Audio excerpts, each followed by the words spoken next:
আজকের আলোচনায় আমরা আইনি জগতের একটা বেশ শক্তিশালী কিন্তু হয়তো কিছুটা কম আলোচিত ধারণা নিয়ে কথা বলবো।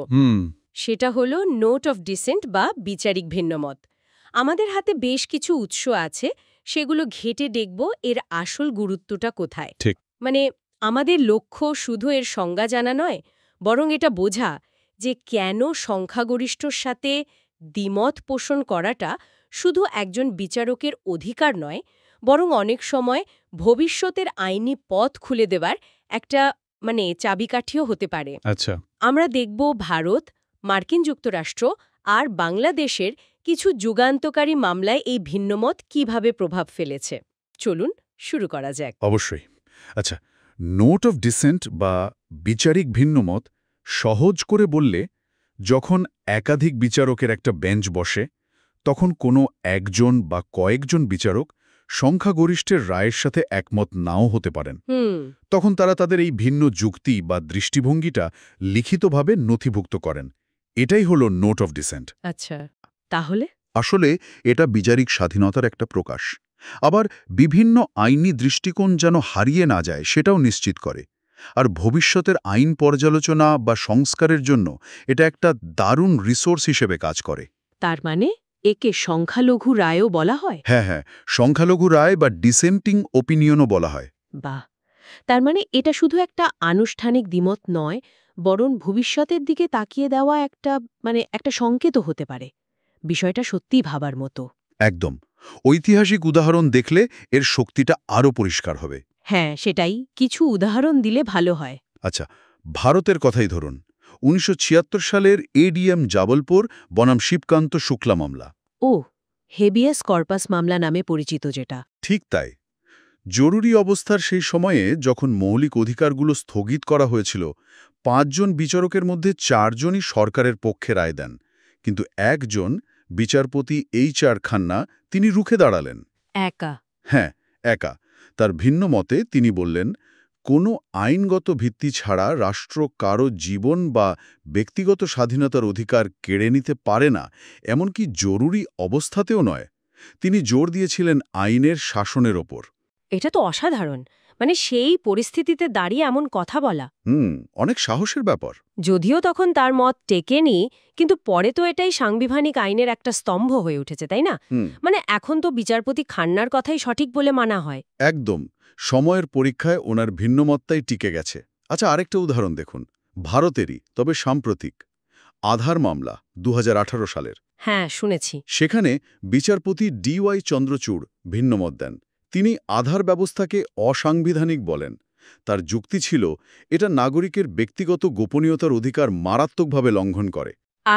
আর এটা রাষ্ট্রকে একটা নজরদারি যন্ত্রে পরিণত করার ঝুঁকি তৈরি করে, যা গণতন্ত্রের জন্য বেশ বিপজ্জনক। এই যুক্তিটা তো খুবই গুরুত্বপূর্ণ আজকাল। আচ্ছা, তার এই ভিন্নমত কি পরে কোনো প্রভাব ফেলেছিল? দেখুন, সরাসরি হয়তো আইন বদলায়নি, কিন্তু বিচারপতি চন্দ্রচূড়ের ভিন্নমত ডেটা সুরক্ষা আইন নিয়ে আলোচনাকে অনেক জোরদার করেছে, আর ব্যক্তিগত গোপনীয়তা নিয়ে মানুষের মধ্যে সচেতনতা বাড়াতেও বিরাট ভূমিকা রেখেছে। ভবিষ্যতের বিতর্কের জন্য একটা ভিত্তি তৈরি করে দিয়েছে। বোঝা গেল। এবার একটু মার্কিন যুক্তরাষ্ট্রের দিকে যাই। হ্যাঁ, অবশ্যই। আমেরিকার একটা বিখ্যাত কেস হল লেডবেটার বনাম গুডিয়ার, 2007 সালের। লেডবেটার, ইনি কে? লিলি লেডবেটার। তিনি কর্মক্ষেত্রে বেতন বৈষম্যের শিকার হয়েছিলেন, কিন্তু সুপ্রিম কোর্টের সংখ্যাগরিষ্ঠ বিচারক তার আবেদন খারিজ করে দেন, কারণ তিনি নাকি অভিযোগ করতে দেরি করে ফেলেছিলেন। কিন্তু বিচারপতি রুথ বেডার গিন্সবার্গ, RBG, তিনি জোরালো ভিন্নমত দেন। তার বিখ্যাত ডিসেন্টিং ওপিনিয়নগুলোর একটা। একদম। তিনি বললেন, বেতন বৈষম্যের প্রভাব তো প্রতি মাসেই পড়ে, তাই দেরিতে অভিযোগ করার অজুহাতে তার অধিকার কেড়ে নেওয়া যায় না। এটা একটা চলমান অন্যায়। আর এটার ফল তো আমরা জানি। এর ভিত্তিতেই তো পরে আইন পাশ হয়েছিল। ঠিক ধরেছেন। বিচারপতি গিন্সবার্গের এই ভিন্নমতের কারণেই কিন্তু মার্কিন কংগ্রেস 2009 সালে লিলি লেডবেটার ফেয়ার পে অ্যাক্ট পাশ করে। এই আইনটা বেতন বৈষম্যের বিরুদ্ধে অভিযোগ জানানোর সময়সীমা অনেকটাই শিথিল করে দেয়। বাহ, তার মানে ভিন্নমত শুধু কাগজে লেখা কিছু শব্দ নয়, এর বাস্তব পরিবর্তনের ক্ষমতাও আছে। অবশ্যই আছে। এখানে দেখুন, ভিন্নমতটা শুধু একটা নৈতিক অবস্থান ছিল না, এটা সরাসরি আইন প্রণয়নের একটা অনুঘটক বা ক্যাটালিস্ট হিসেবে কাজ করেছে। দারুণ। আচ্ছা, বাংলাদেশের ক্ষেত্রে এমন উল্লেখযোগ্য উদাহরণ আছে কি? হ্যাঁ, বাংলাদেশেও বেশ গুরুত্বপূর্ণ উদাহরণ আছে। যেমন ধরুন মাজদার হোসেন মামলা ১৯৯৯ সালের। যেটা বিচার বিভাগের স্বাধীনতার জন্য বিখ্যাত। হ্যাঁ, বিচার বিভাগের পৃথকীকরণের মাইল ফলক বলা হয়।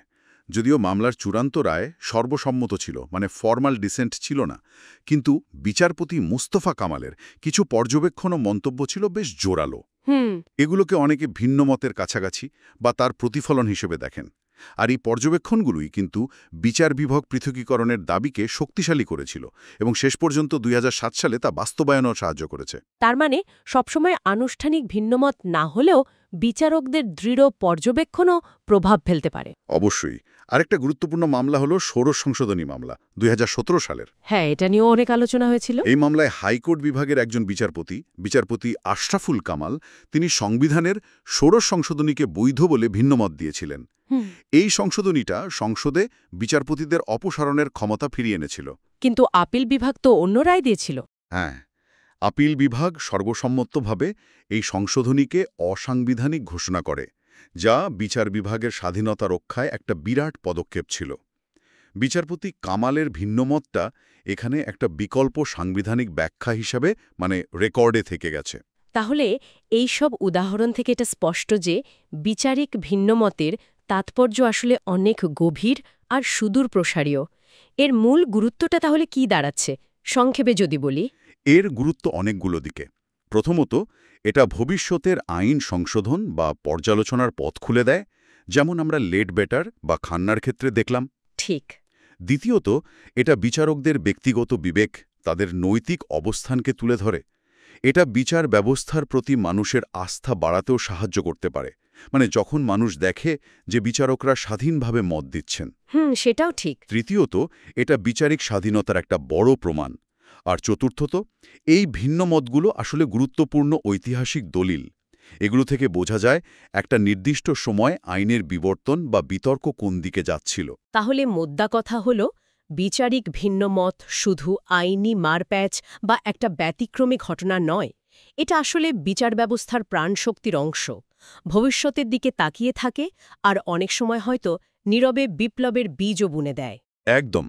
ভারত, আমেরিকা বা বাংলাদেশের এই উদাহরণগুলো তো এটাই প্রমাণ করে যে একটা ভিন্ন কণ্ঠস্বরও ইতিহাস বদলে দেওয়ার ক্ষমতা রাখতে পারে। ঠিক তাই। আর এখানেই শ্রোতাদের জন্য একটা চিন্তার খোরাক রেখে যেতে চাই। বলুন।